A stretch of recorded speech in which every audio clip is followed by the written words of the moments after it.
मेरा नाम सुगत है और आज मैं आपको 26 जनवरी के अवसर पर एक भाषण सुनाने जा रहा हूँ। वह खून कहो किस मतलब का आ सके देश के काम नहीं, वह खून कहो किस मतलब का जिसमें उबाल का नाम नहीं, वह खून कहो किस मतलब का जिसमें जीवन न रवानी है, जो परवश होके बहता है वह खून नहीं है पानी है।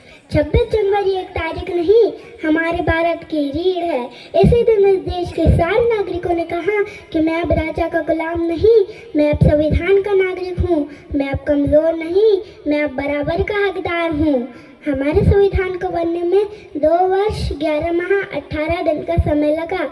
हमारे संविधान में 22 भाग, 395 अनुच्छेद, 12 अनुसूचियाँ, मूल संविधान में 8 अनुसूचियाँ और 6 मौलिक अधिकार हैं। हमारे संविधान की प्रस्तावना में ही कहा गया है कि we the people of India having solemnly resolved to constitute India into a sovereign, socialist, secular, democratic republic and to all its citizens justice, social, economic, political, liberty of thought, expression, belief, faith and worship, equality of status and to promote against them all fraternity, assuring the dignity of the individual, the unity of the integrity of the nation in our Constitution Assembly.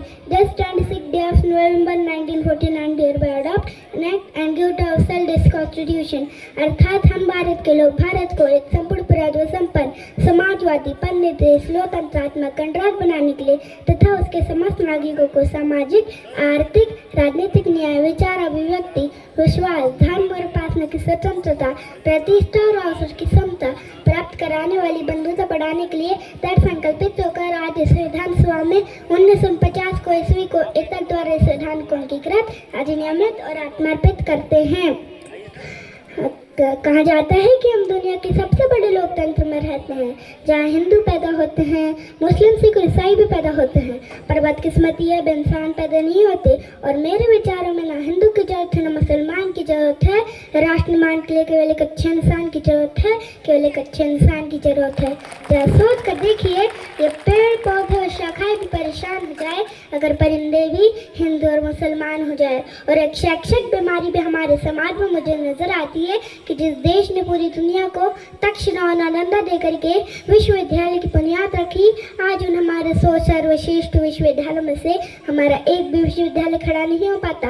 जहाँ एक और हमारे पास IIT, IIM और NIT जैसे शिक्षा संस्थान है, वही दूसरी ओर इस देश के गरीबों को बेरोजगारी के जमात में खड़ा करने के लिए सर्व शिक्षा अभियान का झूला पकड़ा दिया जाता है। और मैं बता दूं, इस शैक्षिक बीमारी का केवल एक कारण वो हमारी शिक्षा नीति, जो केवल 2 तरह के लोगों के लिए बनी है, पहले वो जो विद्वान है और दूसरे वो जो धनवान है।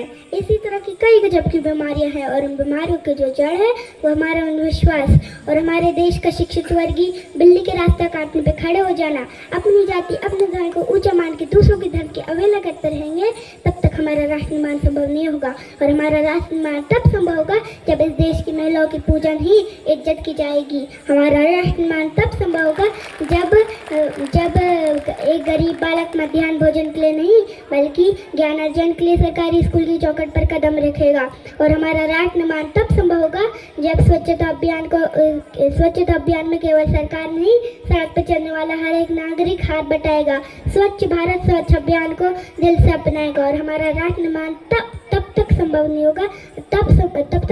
होगा जब तक एक व्यक्ति नैतिक रूप से सटीक, चारित्रिक रूप से भ्रष्ट, मानसिक रूप से दिवालिया, धार्मिक रूप से अंधा, राजनीतिक रूप से गंदा, स्वैच्छिक मान मूल्यों के आंकड़ों में जिन पे पन्नमयी अखंड भारत को खंड खंड करता रहेगा, तब तक हमारा राष्ट्र निर्माण संभव नहीं होगा। बड़ी बड़ी बातें नहीं, छोटी छोटी कोशिशें करनी होंगी, क्योंकि ठोकर हमें पहाड़ से नहीं पत्थरों से लगा करती है।